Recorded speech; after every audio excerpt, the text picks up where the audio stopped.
Welcome to Live on the Range. I'm Michael Breed. We had so much fun yesterday, by the way. This is where you're going to get a chance to see all the numbers, all the insight, courtesy of our friends at Top Tracer and on Facebook as well. We want to make sure that you're interacting with us, so make sure you ask questions. I'm going to be down here. We're looking at all the players. Today on our featured group coverage, we're going to see Jordan Spieth, who didn't get off to the start that he was hoping to, but got it in at even par. And then Jon Rahm and Justin Rose, who we thought Justin Rose was going to be having a little back issue, but he played fantastic, and we're going to get a chance to see how they warm up.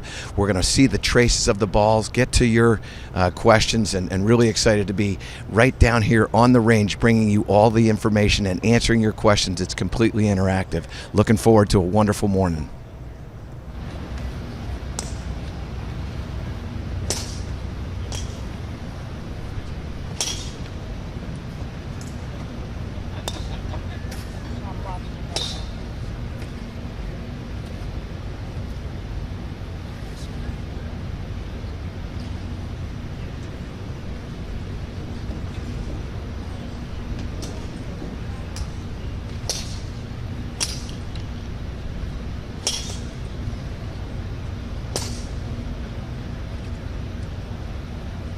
That's a little look at Dustin Johnson, and you're seeing some of the numbers. You're seeing the trace, the carry 265, ball speed 165 for Dustin. That's a bit of a slower number because he's hitting some cuts. Now, he is with a 3-wood, so this will not be going the distance of his, obviously, of his driver. That one there looked to be just a little breather. And one of the fun things about being down here on the range is seeing how the players, when the players start adding a little bit of speed. You can see what was interesting with that shot that he just hit. See, his ball speed was at 163. The shot before was at 165, and yet he carried that 280 yards. The other one was 265. So many of us feel that if we increase ball speed, we're going to increase distance. It's not always the case. Now he's starting to work on straightening out that trajectory, and what you'll see when he does that, ball speed's going to go up a bit, carry distance goes up a bit, but the apex is going to go down. Once you start seeing, great shot right there, once you start seeing the ball curving with a little bit of a fade, that open face is going to throw that ball into the air just a little bit more, not significantly, but almost 10%. So there he goes with a little bit of a cut, and you can see the apex now going back up to 107 feet. Ball speed up, carry distance down. Here's a guy who loves to move the ball with all sorts of shapes. Principally a right to left player.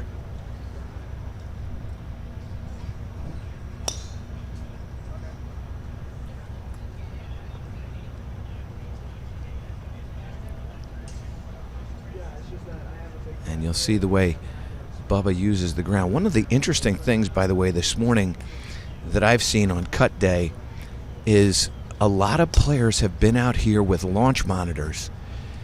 So many times there's Patrick Reed coming into view.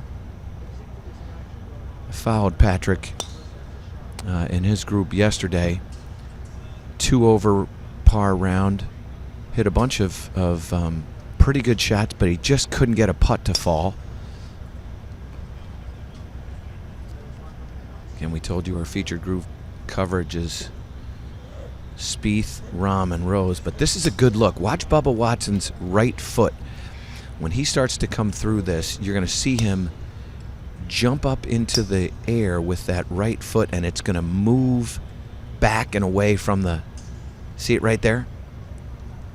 Changes positions. 40 years ago, we might have looked at that and said, there's something wrong with that. And now we almost applaud that because we understand how the ground is used in order to create speed. And you can see Bubba's ball speed at 176. Look at this carry. Yeah. See, I round up. That's 300. And that's 300 after it hit the tree. Look at the curve in his ball. you start watching a player like this, you pay attention to how much he's going to curve it. And that's what he's working on, is trying to get that ball to move right to left or hit it higher. So this one, he launched it way up into the air. Ball speed went up. Look at that curve, 40 feet. And the apex at 164. So this would be a shot that would be a handy shot if he's trying to carry a bunker or something like that, get it up into the air, get a little bit more curve to it. That one carried about 299, and the apex again at 136 feet. We talked about this yesterday. It seems as if the golf course was going to favor somebody that was a long ball hitter. Well, a lot of the individuals that believed that were correct. Gary Woodland sitting atop the leaderboard, 6 under. Dustin Johnson had it to 4 at one point yesterday, and not something that we're used to seeing out of Dustin, actually having a swing thought when he's working on his game. We commented that sometimes seems so easy for Dustin. It's so simple. There's not a lot of wasted motion, not a lot of extra thought.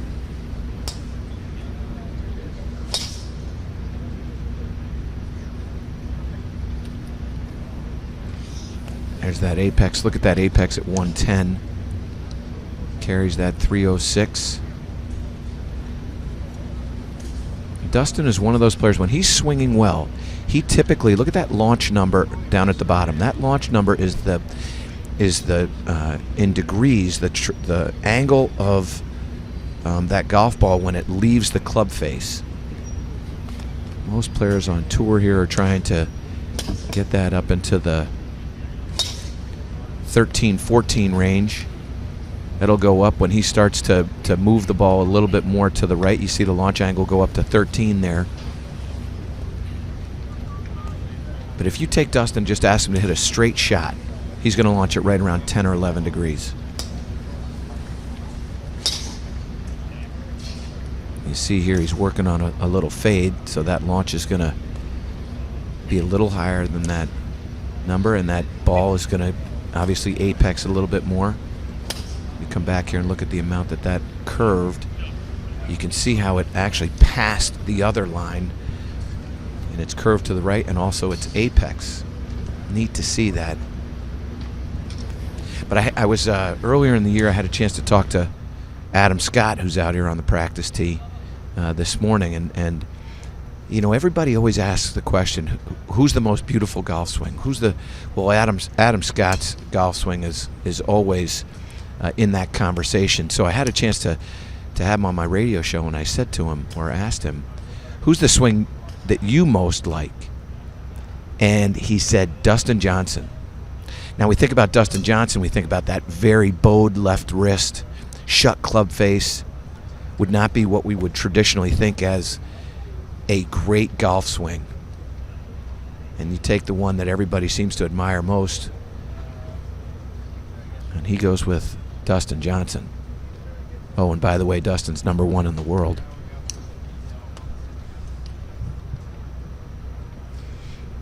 Patrick Reed is another guy who, we were talking earlier about Bubba Watson, how Bubba's lead foot jumps off the ground and moves back. Patrick with the driver is very similar, obviously on the other side of the plate, but his left foot is going to jump up and back, change location. Here's a question on Facebook from Paul. Which hole will play the hardest today, and why? That's a really good question, Paul. I haven't had a chance to check out the hole locations this morning, so I don't think that I'm able to really give you an accurate answer to that. I think one of the most important things to appreciate is hole location. So, for instance, when I was out at the U.S. Senior Open at the Broadmoor, the hole location on the par 3 fourth hole, they moved it all the way to the back and to the right, and that hole went from being right around the 6th easiest hole on the golf course to the number 1 most challenging hole. So hole location's a really important thing. I think when you start looking at just sheer distance, there are a few holes on this golf course that can be set up to over 500 yards as a par 4. You would typically think that those holes would be the hardest, but yesterday, believe it or not, one of the hardest holes on the golf course was a 216-yard par 3.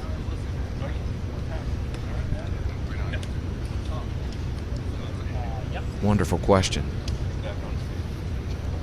Most of us, when we go out to go play, we don't understand how hole location can change the difficulty of the hole. Here's a look at Brooks Koepka. Important reminder, you can download the official PGA Championship app for live coverage. If you've got to go somewhere, maybe you got to go to work, hate that when that happens, you can get the app, follow all the coverage here from Belle Reve in the 100th playing of the PGA Championship. There's your champion golfer of the year, Francesco Molinari. You can see the yellow ribbon on his hat. That is in celebration and memory of the life of Jarrod Lyle. Many of the players have been very affected by the passing of Jarrod. Ricky Fowler talked about it in his interviews. He was good friends with Jarrod, but everybody's talking about him, as we should. This one seems to hit home. 36 years of age, 2 young daughters. Molinari started his round. He was 3 over after 7 after making a bogey and a double. That 7th hole was the hole that I was telling you about that was playing the most challenging. And then he proceeds to make 5 birdies in the remainder of his round, really found his swing and started hitting some shots right at the flag. It's the thing what Belle Reve offers is plenty of opportunity. You look at just sheer fundamentals of a golf swing. This is as good as it gets. He's not going to curve the ball a lot unless he has to. 188 yards there. That might be a 7-iron. Typically on tour, players are hitting a 6-iron that's going to go right around 200 yards. Maybe plus or minus, 5 or 10. When you watch Francesco working on his swing, we talk about swing plane. This club starts to work back in the backswing. The head of the golf club will go right through his hand path. You can see it right there. Goes right through the hand path. If he takes it a little bit back, just a little bit flatter, he might shut the face a bit more. This is your 6-iron that I was telling you about. Landing angle is a really interesting number to pay attention to. This is the angle of descent of the golf ball. So after the golf ball apex is at 103 feet, it's coming down at a 56-degree angle relative to the ground.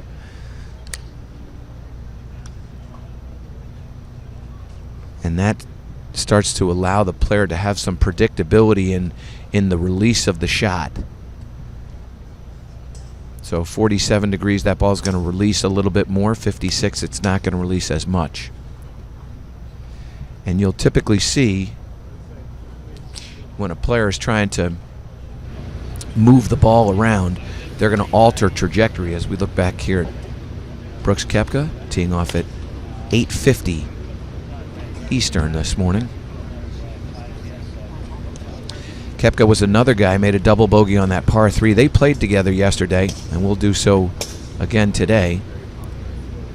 And Koepka was 2 over after a double bogey, fought hard to get it back to 1 under par as we Get a question here from Mark. What do you like in Brooks' action? Boy, there's a lot to like. First, Mark, one of the things that I always pay attention to is what do they look like at address?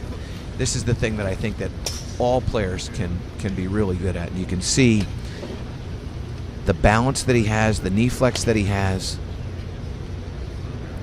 and what we talk about, spine angle, the angle that his back is at address. And it's relatively flat. It's not rounded. You can see the belt line, just the line of his belt as it's angled down to the ground. So it's wonderful position at address. And then from there, what we tend to see out here on tour is a tendency to go to a little bit more of a square to shut face. And that's something that you see with Brooks, and that's something that you see with Dustin Johnson. And what that allows you to do is sort of minimize the rate of closure of the club face, which is going to take a lot of the curve out of the ball. So you can see how he's hitting this shot. Now this, for Brooks, this could be an 8-iron. And he looks like a linebacker. Apexing it right around 100 feet. And that spin rate is obviously an important thing, though we don't have that. When that ball is coming down at a 50-degree angle, it's important that that softens. But what it also tends to do is it tends to keep it near its pitch mark.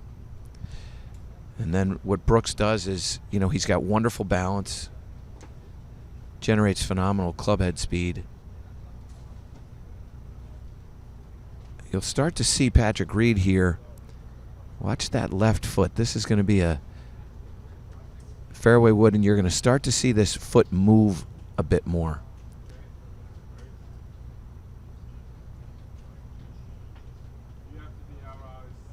A 6-degree launch angle and a 68-foot apex.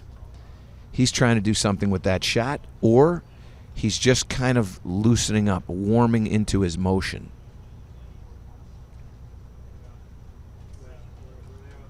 Maybe not really putting all the club head speed that he needs to into this shot at this particular point. It's nice to be able to just kind of feather that out there at 246-yard carry.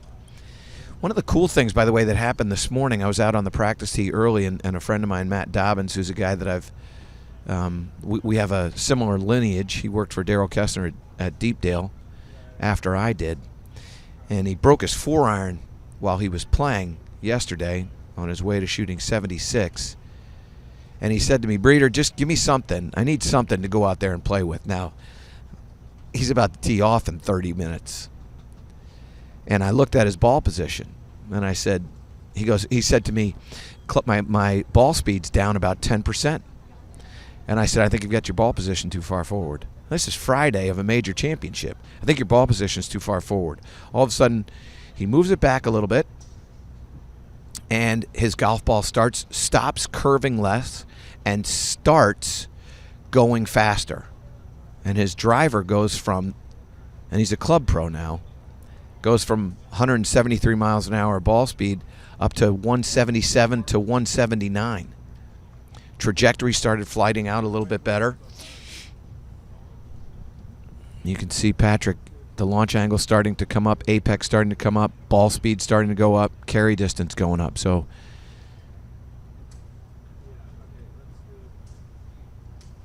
almost looked like he put that one on a tee.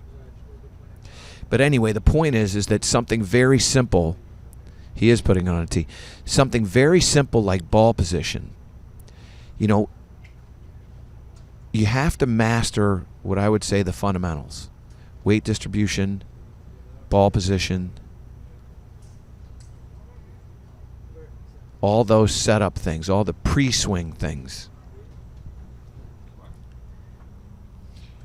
And a little thing like ball position, how it can affect by almost 10% what goes on with your trajectories, curve, distance, all that stuff. There's your leader, Gary Woodland. There's his coach, Butch Harmon. It always kind of seems like the guy that's leading has some connection to Butch. Gary Woodland recently started working with Phil Kenyon with his putting. He's also had some conversations with one of the great coaches out here on tour, somebody that most are not familiar with, and that's Pete Cowan when it comes to some short game stuff. Pete Cowan is, I call him the Butch Harmon of the UK. He's over, see him at all the majors. He's always the guy who's always dressed in black. And one of the really bright minds out here on the tour. It's going to be fun to watch Gary warm up, because when we start seeing him hitting the driver, that ball's going to start to really go. Here's a question from Andrew. Are there any routine changes players have to do when they go from a late Thursday group to an early Friday one? Yeah, one of the things that they have to change is the distance that the ball's going to go. I was talking to another player out here who was working with one of the launch monitors, and I said, why do you have it out here on this day? And he goes, I need to know exactly how far this golf ball is going, because when I play in the morning, it tends to go until about 10 a.m. It tends to go about 10% shorter than what I would normally play. And so that's something that they're going to have to change. Relative to their routine, they may do something different with their workout schedules. If you have an afternoon tee time, you might get into the gym and do a light workout. We've seen that a lot. Tiger's one of those players who used to do that. Stretching routines will be a little bit different. So they might bump their pre-round stuff to post-round. I think a lot also has to do with, you know, how they played on Thursday. You shoot 76 on Thursday. Maybe there's a tweak that you've got to make in your golf swing. You might get to the golf course even earlier. Even though you have an early tee time, you might get a little bit earlier to here. Maybe you got to work on some putting. There's Jordan Spieth. Started and ended his round yesterday not the way he wanted. Double bogey start on one, and then a bogey finish.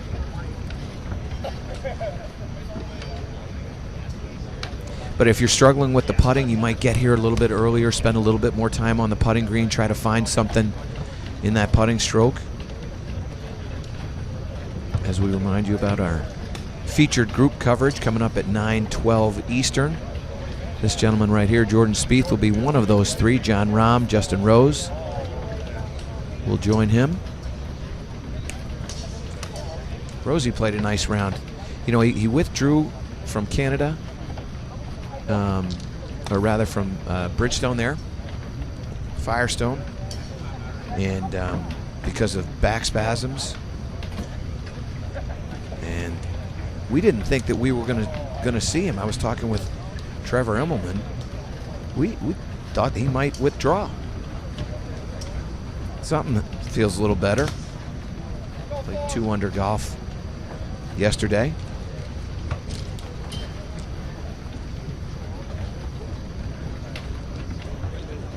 A lot of conversation about Jordan Spieth and the putting. He worked hard on his golf swing. He and his coach Cameron McCormick. Now we're starting to see the speed from Brooks Koepka.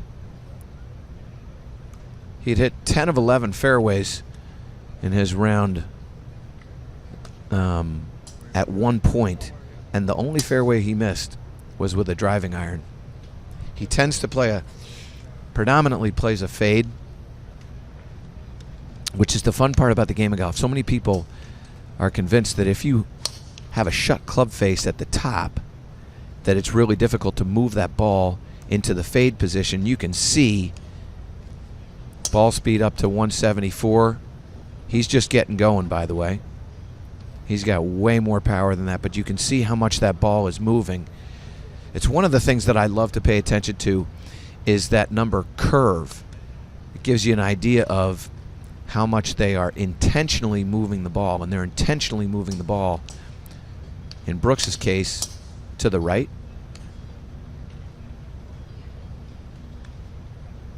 That looked like that was going to be the last shot he's going to hit.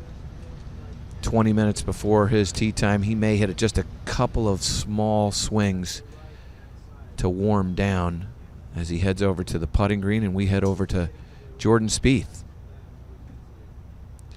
Another thing, by the way, that you're going to notice in these players is the amount of time that they're going to take over a shot on a practice tee. Watch how long this is going to take Jordan for him to pull the trigger. Most of us get out here and we're trying to get the golf ball in the air as quickly as we can. Look at how deliberate he is on the practice tee, and that's just preparation for a round. We call it a practice tee. On a Friday morning, it's a warm-up tee. Here's a question from Damon. Are the players still using TrackMan on the range after the tournament starts? You bet. Absolutely. Every single day. They'll use it after they play their round, before they play the round. One of the things that they want to know is ball data.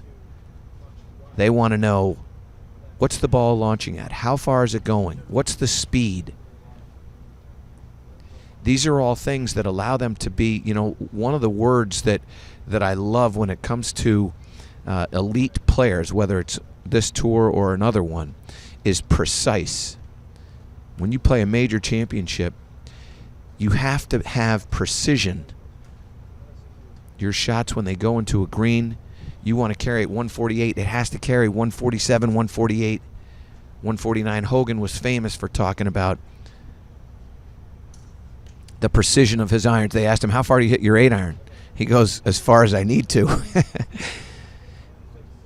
said, is that going 151, 150? He goes, well, sometimes I hit it 52. Sometimes I'm going to hit it 153. Depends on what the shot calls for. That precision is what these players are seeking, and with these launch monitors out here, regardless of whether it's practice or preparation for play, they want to know that, particularly in the morning when the golf ball isn't quite flying the way it's flying, say, in the afternoon. And the difference, you want to know. Hey, my 7-iron at 8 o'clock in the morning is flying 185 yards, and at 2 o'clock in the afternoon it's flying 192. That's the precision that these players seek. That's what a major championship demands. You can see Jordan now still with the wedge. Look at the deliberation. He will be in our featured group coverage that's coming up at 9:12 Eastern. Right about 45 minutes from now, along with Justin Rose and Jon Rahm.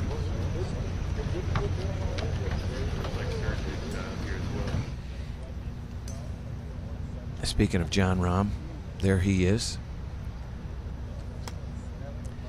This is another one of those young players that everybody has slated as a potential major champion. He just has that kind of ability. He won earlier this year at the Career Builder, but his play over the last, I don't know, month and a half has been a little sketchy. 3 cuts, tied 17th at the Bridgestone. Shot 73 in his 4th round. I believe Jon Rahm's first major championship is going to come either at a PGA or at a Masters.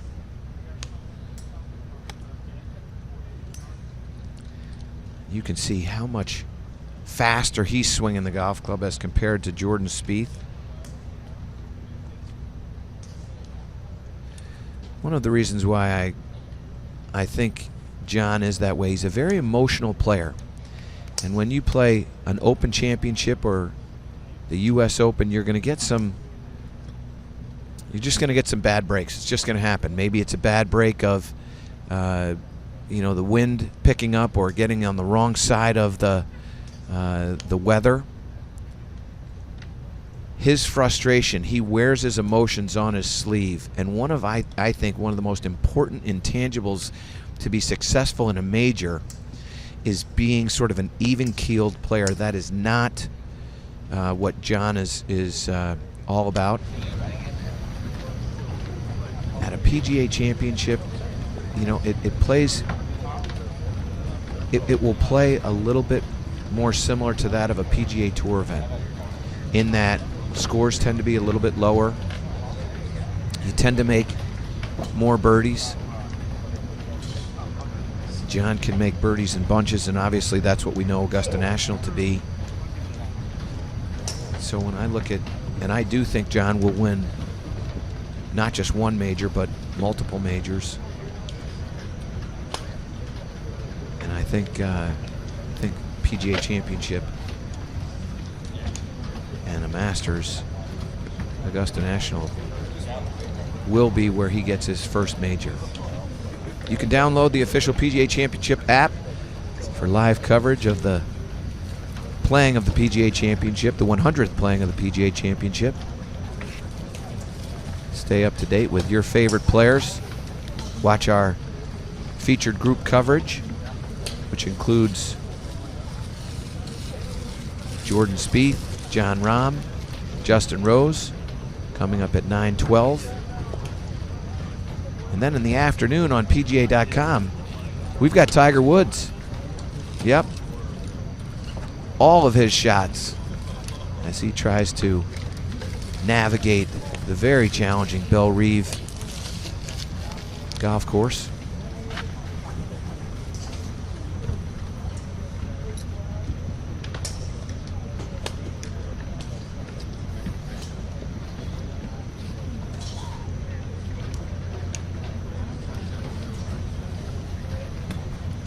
Look at Jordan here.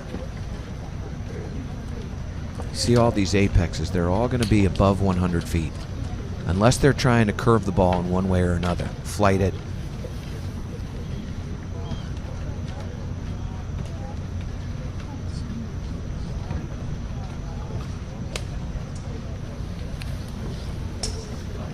You'd see him turning that one over a little bit more to that flag.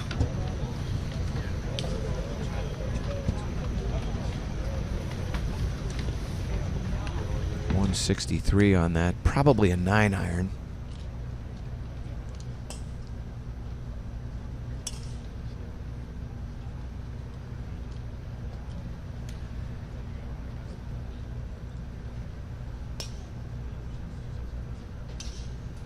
Sun starting to break through here this morning.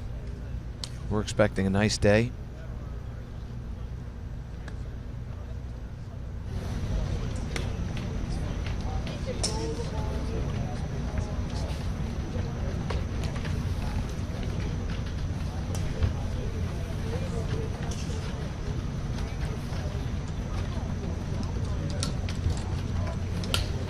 Jordan shot one over yesterday. Talked about how he's starting to see the lines a little bit better in his putting, which is, I think, one of the things that we expected. You know, back in 2015, 2016, he was one of the best putters from 20 to 25 feet that the tour really has ever seen. He was making putts at that time from that distance over 20% of the time, which is just unthinkable. Here's a Facebook question from Chad. Does Spieth have a run in him today? I think, you know, it's interesting. And Chad, I think this is an interesting question, because I do think that playing out here in the morning is where you can get the run. Now, I know we saw the lowest score of the championship happen in the afternoon, but the majority of the low rounds came in the morning yesterday, and I think that bodes well for Jordan. I think Jordan needs a run.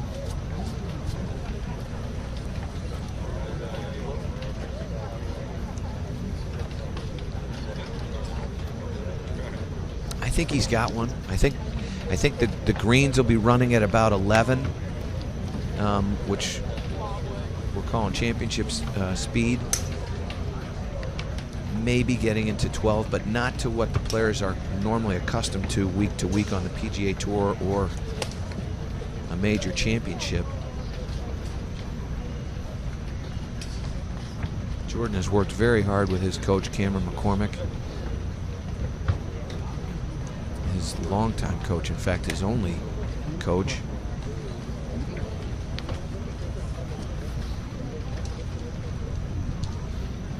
It's a long golf course. Jordan is not one of the longer hitters out here on tour.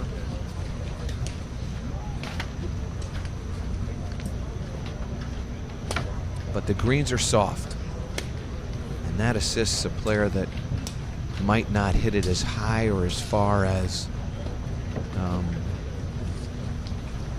say a Jon Rahm or a Jason Day, Dustin Johnson.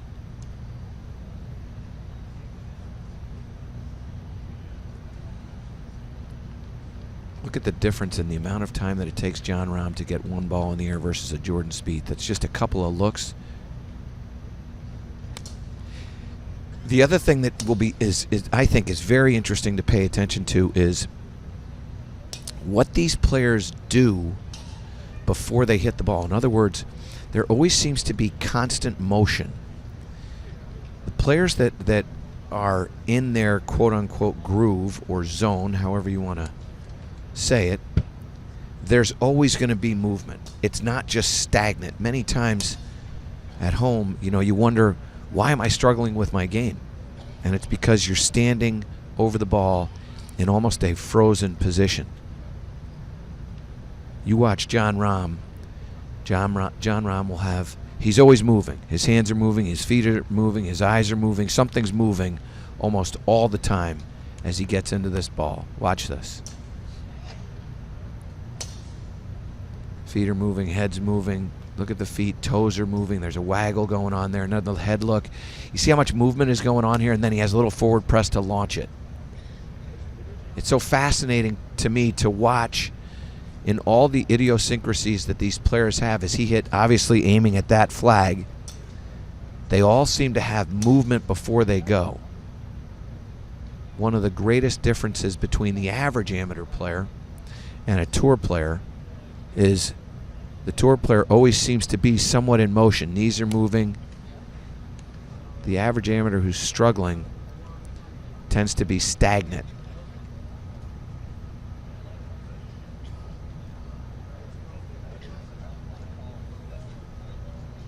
.59-degree landing angle and 184 yards. For a guy like Jon Rahm, that's a 7 or 8, depending on what he's trying to do with the shot.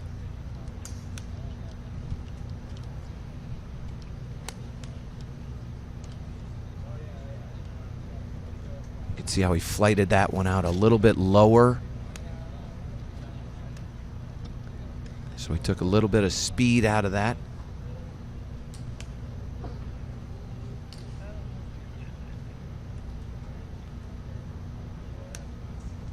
I love watching how they get behind the ball, too. Gary Woodland. If you're one of those players that your lead foot moves in the course of your swing, that's going to be a good thing, not a bad thing.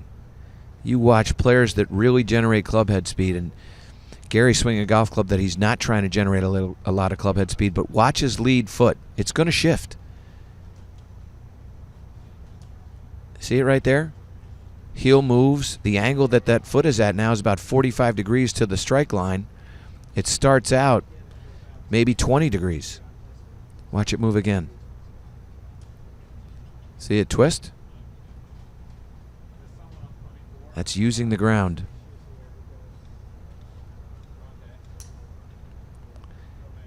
Make sure you take the PGA Championship with you everywhere you go. Download the official PGA Championship app for live coverage. Stay in touch with Gary Woodland, the leader, after a fine round of 6 under on this par 70 Belle Reve Country Club golf course.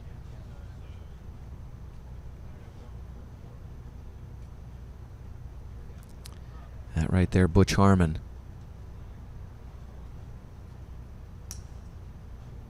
Neat story yesterday, by the way. Ricky Fowler, who shot 5 under in his round, was slated to wear a blue shirt. But after the passing of Jarrod Lyle, and you can see the yellow ribbon on Gary Woodland's hat, after the passing of Jarrod Lyle, Ricky Fowler said, no, I'm changing. And he wore a yellow shirt yesterday. It's pretty neat. All these players are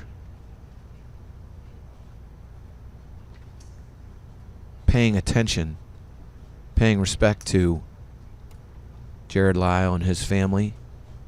The passing of a 36-year-old. Jordan now moving to what looks like a 7-iron here. Remember I was telling you about all the movement. Look at all the legs, all the head. He's got a little forward press as well. There's Brendan Steele.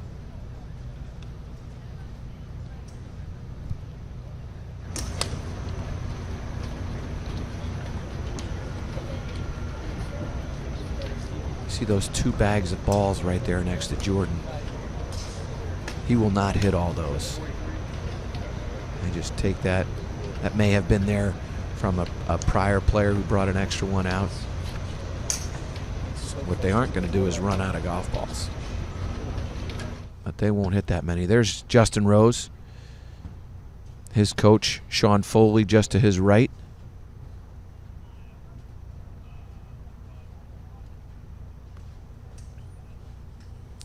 And an abbreviated sort of follow through there. He may be trying to figure out, you got to watch his back. He's had back spasms almost, well, for the majority of his playing career.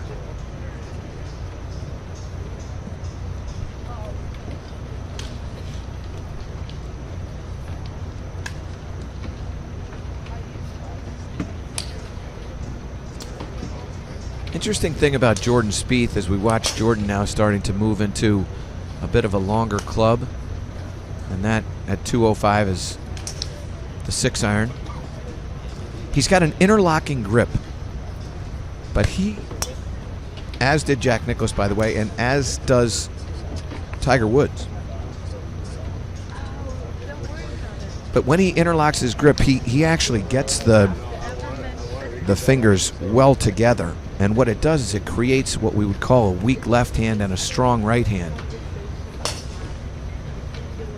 So he will not be a particularly high club face rotator. You can see him trying to get that club face to open up a little bit. He's trying to fan it open.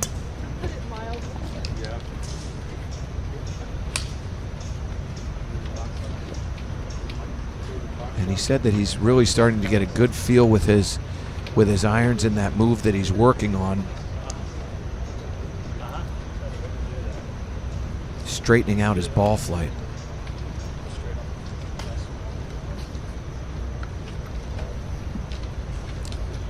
Michael, who's a player that no one's talking about that could make a move?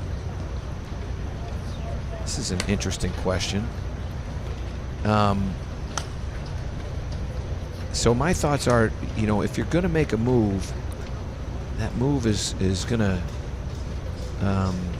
be a morning move. And I'm looking at Joaquin Niemann, the young rookie out here on the PGA Tour. We're all familiar with how he played his way onto the tour and nearly won. He is an immense talent. You know, we all kind of feel that it may be a little too soon for him. He's had 4 cuts, obviously, in his attempt to earn his tour card, but since his cut at FedEx St. Jude's, he's had a bunch of successful tournaments, and if he can eliminate that sort of that 72-74 round, I think he's going to be in good shape. He starts the day at 8:45 this morning. That's local, and at 2 under par, he could be part of the conversation. Jimmy Walker sitting there at 1 under, playing in the afternoon, along with Keegan Bradley, who's also at 1 under. Those are a couple of players that I think are going to have a good chance. Again, we start talking about what will be does this golf course favor one player over another? Yes, I think it does. Although we saw Zach Johnson play a wonderful round of golf yesterday, 4 under in his round, this golf course tends to favor the long hitter. I think one of the reasons why Zach was successful yesterday, obviously the putter is that's the weapon that he possesses. But this golf course also tends to favor somebody that moves the ball a little right to left. If you're not one of those players that hits it up into the stratosphere like many of the long ball hitters, and you're seeing Jon Rahm apexing his golf ball at 116 feet with a 10-degree launch angle and 268 yards of carry, then being able to move the ball right to left is a big advantage, and that's what obviously Zach Johnson does with his golf ball. But I'm looking at Joaquin Niemann. I think he makes a little bit of a run. Sitting back at even par, playing in the afternoon, and in our featured group coverage, Tiger Woods at even par. Does he have a run in him? We were noticing yesterday that, on the practice tee, he was looking a little bit slower. He had commented early on that he wasn't generating the same club head speed and the same ball speed that he was earlier in the year. Said he came in here on Monday and didn't come out to the golf course, took an ice bath to just try to let his body recover. It's grueling. Playing the tour is not an easy thing to do. And particularly, as much as these players are playing overseas and sitting on the plains, that is grueling over time.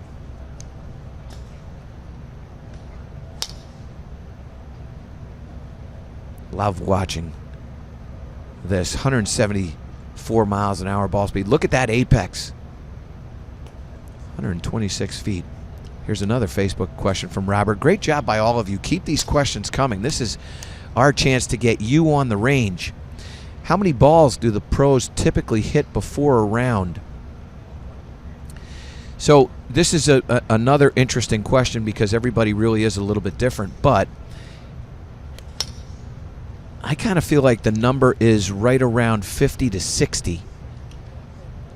A lot depends on how many they'll hit in their sort of loosening up phase. What they will do is they will make sure to get to the bunker, they'll make sure to get to the short game area, and they'll make sure to get to the putting green. So they will do that. Now, if you count those as hitting balls, then it's an old untold number. But if you're just talking about on the practice tee, how many golf balls are they going to hit? It's sort of in that 50 to 60 number. Now, if they have played a poor round in the morning, say on a Thursday, and they've got an afternoon tee time on a Friday, then that's out the window.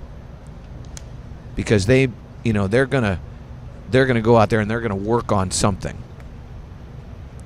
Most times, players that are playing in the morning, they have that afternoon morning tee time.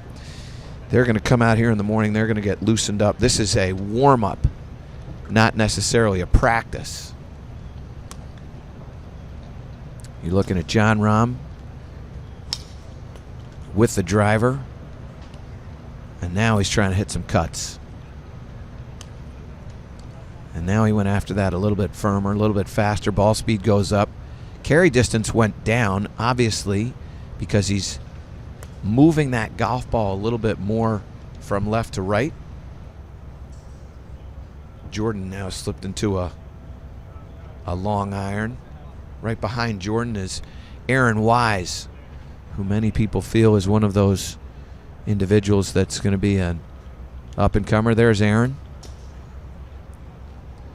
The other thing that seems to be a sort of a trend out here on the PGA Tour is going to a sort of a driving iron with a graphite shaft. Torbjorn Olsen having a little water.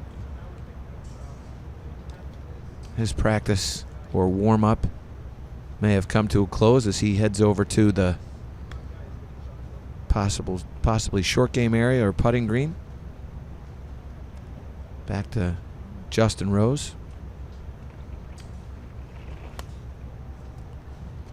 He's hitting some hold-on shots. We saw that earlier. Is that because of his back? You can see him giving his neck a little stretch. You see that again. He might not be playing in this or this week if this was a normal tournament. But as it being a PGA championship, you only have so many of these in your career, 4 a year. You might play when you might otherwise not. Let's see what this ball does if he's curving this ball from left to right.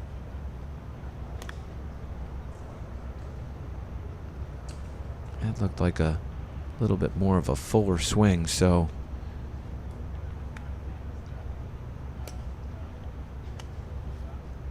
I don't think.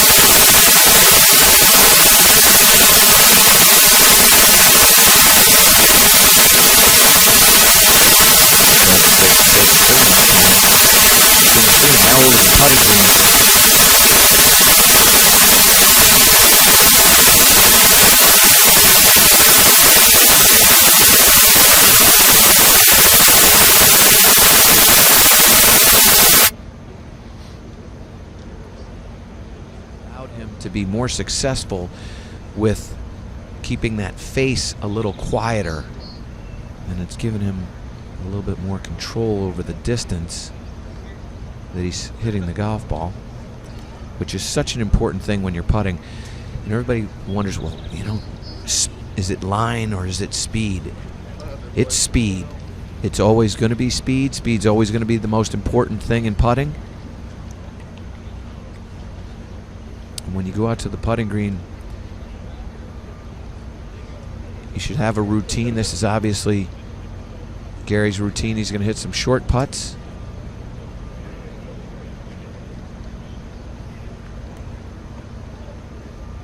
And then he's going to start to move into hitting some longer putts.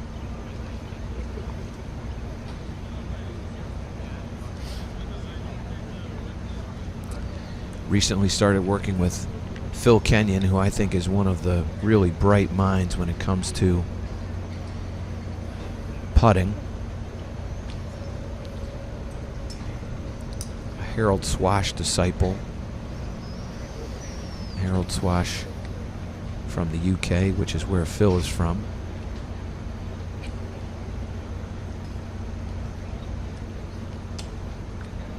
Look at how quiet Gary Woodland's lower body is.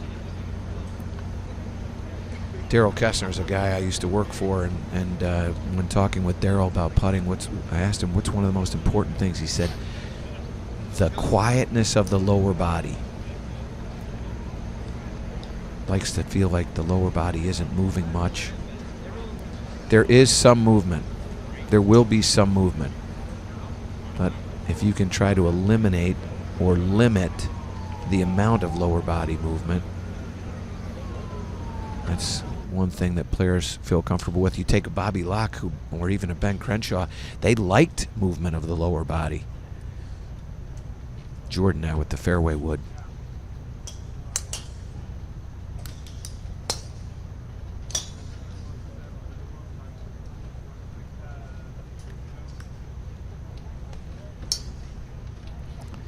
Your longer hitters will hit that fairway wood. They'll carry that in the air in the 280 range.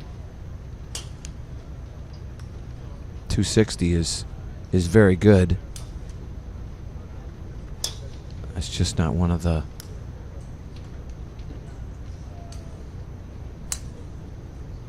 longer ones out on tour. You seem to go after that a little bit harder. If you've got a question, just reach out to us here on Facebook. Give you some insight into what's going on the practice tee. Like Jack wants to know, do the players try and play some of the holes out in their head while on the range? Yes, absolutely they do. This was something that Ben Hogan was famous for doing. What they will do is they will hit shots that they know that they're going to face. They will have the hole locations already. They're aware of where a hole is going to be located on the second or third or seventh or whatever hole, and they will know what type of shot is going to be required. They'll also hit tee shots possibly in their mind on 10 or 1, depending on whether they're teeing off on the front or on the back. And they may also hit some tee shots on holes that gave them some trouble in the prior day. They might have struggled with a tee shot on the 9th hole,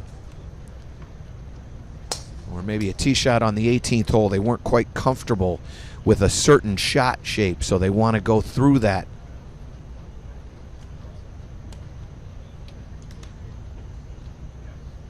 And that may be what the players will do.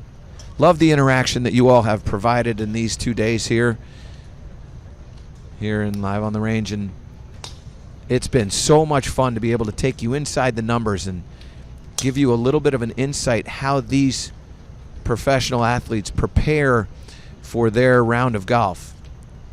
Hopefully you've learned something that you might be able to take with you as you go out to play some golf, and maybe you've learned it here.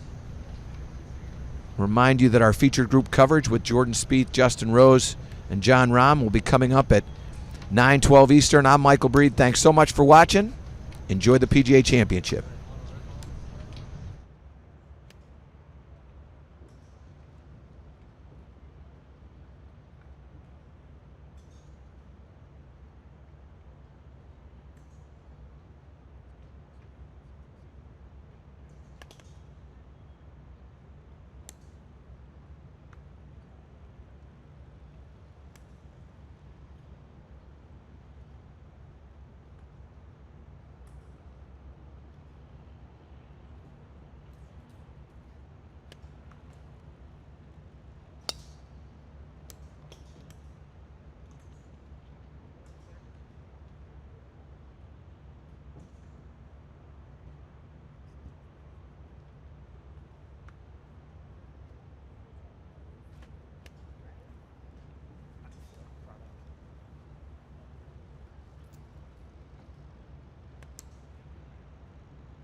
One of the favorites here at Belle Reve this week, Justin Rose.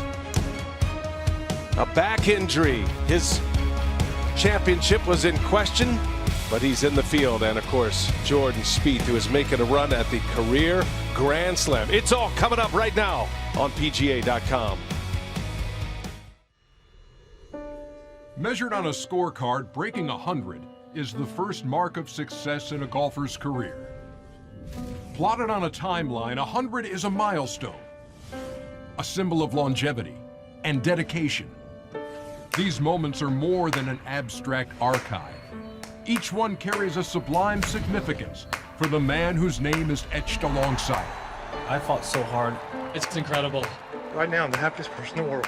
It was pretty special. One of the greatest memories of my golfing life. I'll never forget it as long as I live. Generation after generation, shaped by the history of the PGA Championship. 100 arms, 100 years, you can always find me here. Oh, he's running after him. He ran after him. It's a good one.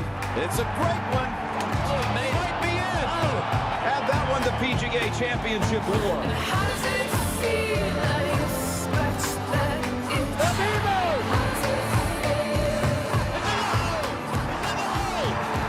Oh, is it going to hang there? Oh, it falls. How about that? Why, it is a shining star at sunset. This major's next chapter will be crafted with unfamiliar expertise or the steady hand of experience revived. Look at that face. This is the Tiger of old.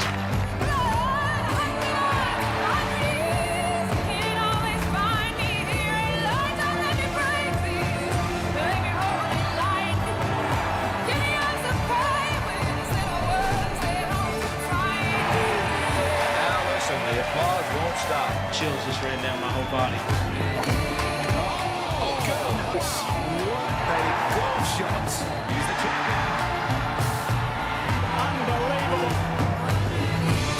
Welcome to the big time. Your name is on that Wanamaker trophy forever.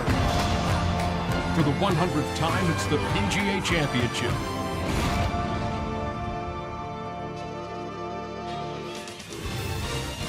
PGA.com in association with the PGA of America.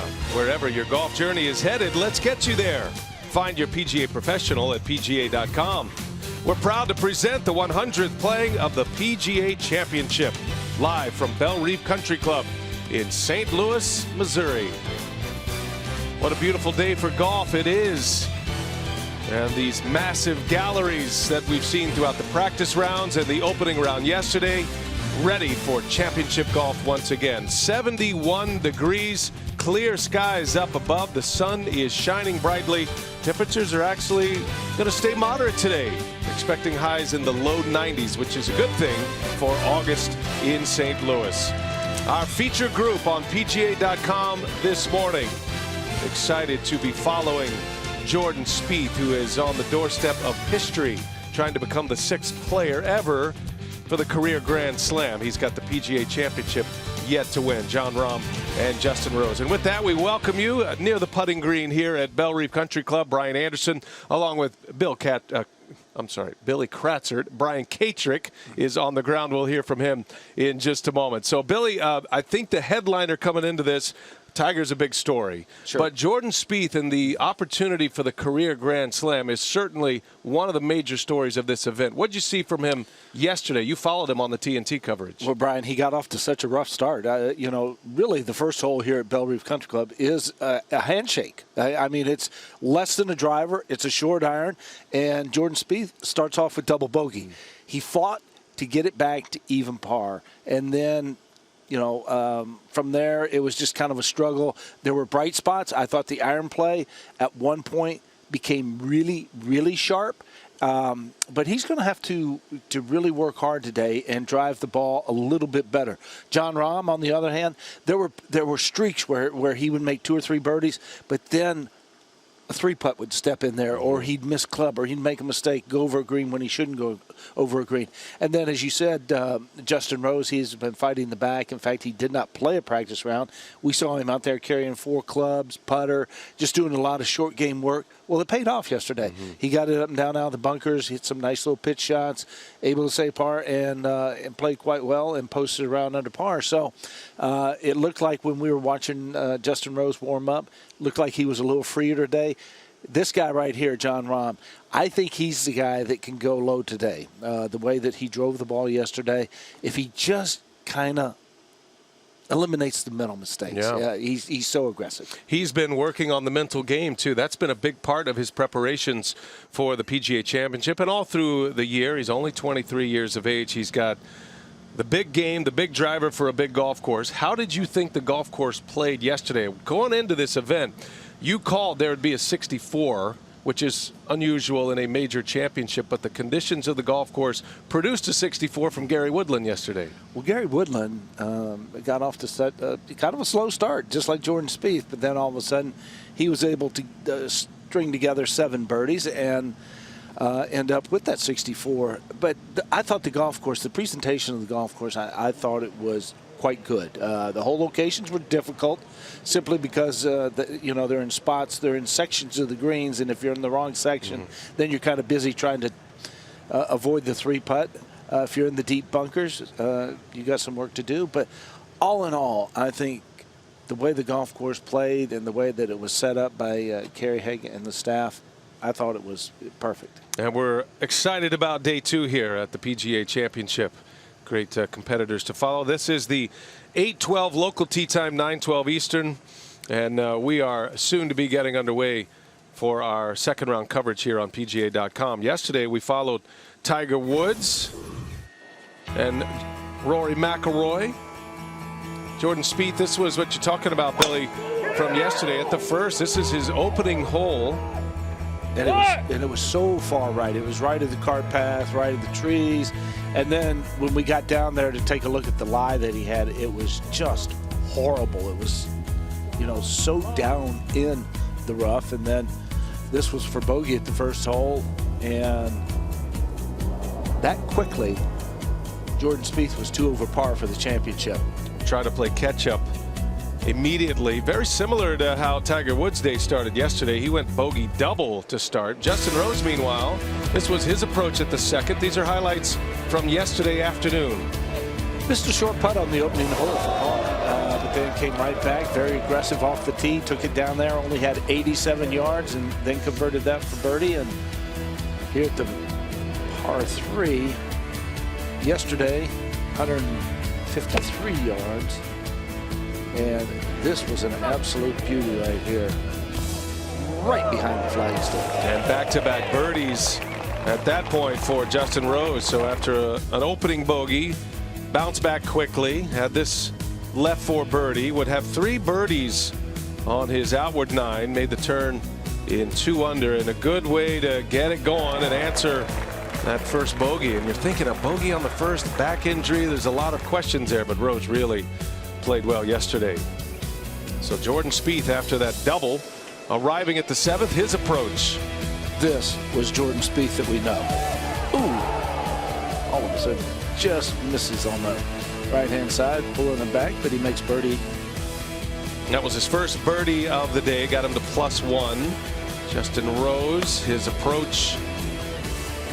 And again, when a player starts looking at it that intently, it's good, and that was a tap-in birdie as well. A couple of holes ahead of the 12th at the 14th yesterday. Jon Rahm with this approach at the par 4. Only had 91 yards here, Brian. Big tee shot. Played it perfectly. A lot of players were hitting it right at that flagstick and drifting all the way down to the front right corner. Rahm with an even par opening 9, 2 under on his back 9 at 15. Difficult par 4. Played as the second toughest on the inward 9 yesterday. Jordan Spieth. When you see a player walking after it, it's pretty good. Not a lot of birdies there at 15 yesterday. Spieth, that got him back to even par at the 16th. The par 3, Jon Rahm, long birdie try. Coming across the green, and this went in with perfect speed. So 2 birdies in a 3-hole stretch for Rahm at that point. got him to -2. Justin Rose at 17. This is the lone par 5 on the back 9. Hit a pretty good wedge shot to get it to this point, and a birdie for Justin Rose. And then Rahm at the same hole, the 17th, looking for back-to-back birdies. Able to find this par 5 in 2 shots. Left his first putt well short. 3 out of 4 holes up through the ridge of Bellerive. Birdies for Jon Rahm. He would bogey the 18th and finish with a 68. So the fewest putts in round 1. How about Justin Rose? Just 25 putts yesterday. And that's what I was referencing when I was telling you that he really got a lot out of his game. Anytime he was around the green in a bunker, he was able to get the ball up and down, and plus he was able to make the birdies out there. But it was just good to see Justin out there, and maybe not 100%, but he was able to engineer his way around this golf course. A 3 under 67 yesterday for Justin Rose. A lot of these players, because of weather Monday and Tuesday, there were multiple delays on Tuesday for practice rounds. Players were on and off the course, so a lot of them didn't get out here much. Didn't get to see the course. It's not a regular rotation golf course at Bellerive in St. Louis, so there was a lot of learning on the fly yesterday, and as the afternoon rounds were underway, I think the players were starting to adapt quickly, especially on the greens. Good day, guys. We are moments away from our feature group. It is my pleasure to welcome you to the 100th PGA Championship. This is the 8:12 starting time. Now on the tee, please welcome from Dallas, Texas, Jordan Spieth.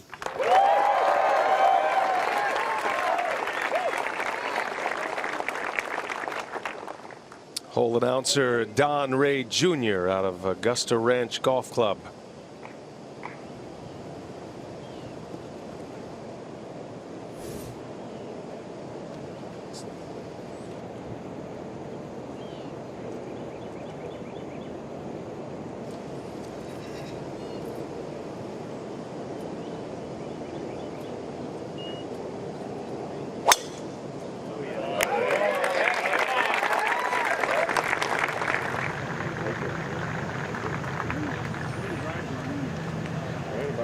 That's a good start. Now on the tee from Spain, Jon Rahm.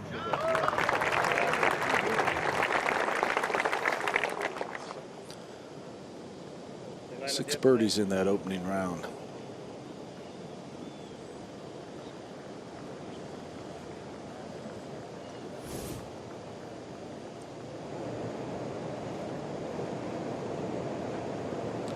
Drove the ball very nice yesterday. Put it in the correct position in the fairway. All right. This is going to be several rows deep.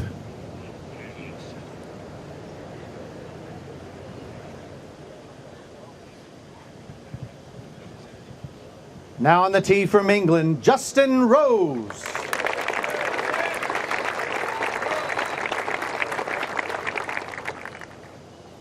Actually looked like that the tee shot of Rahm actually kicked back a little bit, and he's right in the step cut of rough right there just behind Jordan. So good break right off the first hole.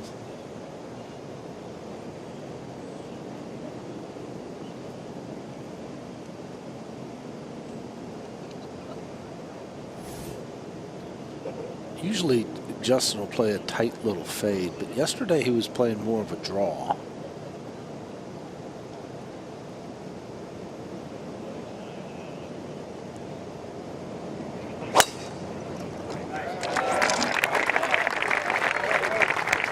Tight little draw, Billy. A good swing, looks fluid, looks like the back is in good shape, and Justin Rose playing well. He parred this hole yesterday. Our feature group is off and running. We're live on PGA.com. Spieth, Rahm, and Rose. Back for more in a moment.